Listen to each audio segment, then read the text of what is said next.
ডিভোর্সের পর এই দম্পতি তাদের মেয়েকে ফেলে চলে যায়। বাবা একবারও পেছনে না তাকিয়ে গাড়ি চালিয়ে দূরে চলে যায়। নিষ্ঠুর মাও মেয়েকে রেখে দেয়। যখন মেয়ে বৃষ্টির মধ্যে গাড়ির জানালায় টোকা দিচ্ছিল তখন মা বিন্দুমাত্র স্নেহ না দেখে বলে ওঠে, যদি বাবা রাখতে না চায় তাহলে আমি কেন রাখবো। মেয়েটির একটি কান খারাপ ছিল আর সে ছিল মেয়ে, এই কারণেই বাবা মা কখনোই তাকে ভালোবাসেনি। এখন সে হয়ে পড়ে অনাথ। রাস্তায় ঘুরতে ঘুরতে সে একদিন দেখতে পায় এক প্রতিবন্ধী মহিলা রাস্তার পাশে একতারা বাজিয়ে ভিক্ষা করছে। মহিলা তখন একটি পাউরুটি খাচ্ছিলেন আর ক্ষুধায় কাতর মেয়েটির পেট কেঁপে উঠল। মহিলা করুণার সঙ্গে জিজ্ঞেস করলেন, মা তোমার বাবা মা কোথায়? মেয়েটি তার দুঃখের গল্প শোনায়। মহিলা তাকে সান্ত্বনা দিয়ে নিজের সঙ্গে থাকতে বলে। সেই দিন থেকেই সেই মহিলাই হয়ে ওঠেন মেয়েটির অভিভাবক। মেয়েটি ছিল পরিশ্রমী ও মেধাবী। একটি কান খারাপ হলেও সে ছিল অসাধারণ। প্রতিটি পরীক্ষায় সে প্রথম হতো।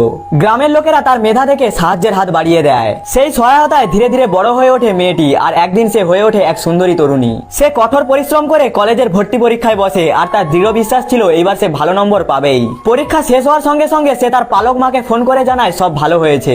পালক মা খুব খুশি হন। ফোন কেটে দেওয়ার পর তিনি দেয়ালে সাজানো মেয়েটির সার্টিফিকেট ও পুরস্কারগুলোর দিকে তাকিয়ে থাকেন। তার চোখে জল চলে আসে। তিনি জানতেন চোখের অতিরিক্ত ব্যবহার আর কষ্টে তার দৃষ্টিশক্তি অনেকটাই ক্ষয় হয়ে গেছে।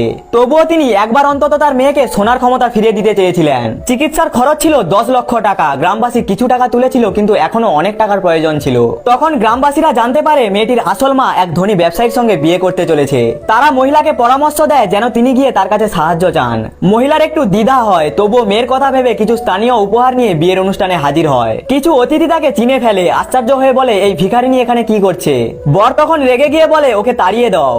মহিলা তাড়াতাড়ি বলে ওঠে, আমি কনেকে একবার দেখতে চাই, কিন্তু কনে তাকে চিনতে অস্বীকার করে। তখন মহিলা মেয়েটির আসল নামটি বলেন। নাম শুনে কনে চমকে ওঠে। স্মৃতিতে ভেসে ওঠে পুরনো দিনগুলো। সে বুঝতে পারে তার মেয়ে এখনো বেঁচে আছে। তবুও সে নিজের পুরনো বিয়ে আর সন্তানের সত্যিটা লুকোতে চেয়ে সে মিথ্যা বলে, আমি এই মেয়েটিকে চিনি না।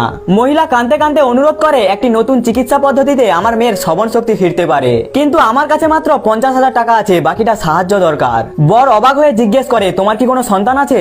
অতিথিদের মধ্যে কানাফোসন শুরু হয়ে যায়। কোনে জোর দিয়ে বলে, আমি কখনো কোনো সন্তান জন্ম দিইনি। তারপর সে বলে, আমি 10 লাখ টাকা দেবো, কিন্তু একটা শর্ত আছে, তোমাকে তোমার বুকে পাথর রেখে ভাঙতে হবে। জনতা তাকে সমর্থন জানায়, আমরা এই স্টান্ট স্পন্সর করব। মেয়ের চিকিৎসার জন্য মহিলা চোখের জল সামলে শর্ত মেনে নেয়। ওদিকে কলেজে মেয়েটি খবর পায় যে তার মায়ের অপমান হয়েছে। সে আর দেরি না করে ছুটে চলে যায় সেই বিয়ের অনুষ্ঠানের দিকে। এইবার কি হবে? মহিলার সব সত্যি কি ফাঁস হয়ে যাবে? পরের পার্ট দেখার জন্য চ্যানেলটিকে সাবস্ক্রাইব করে আমাদের সঙ্গে থাকুন।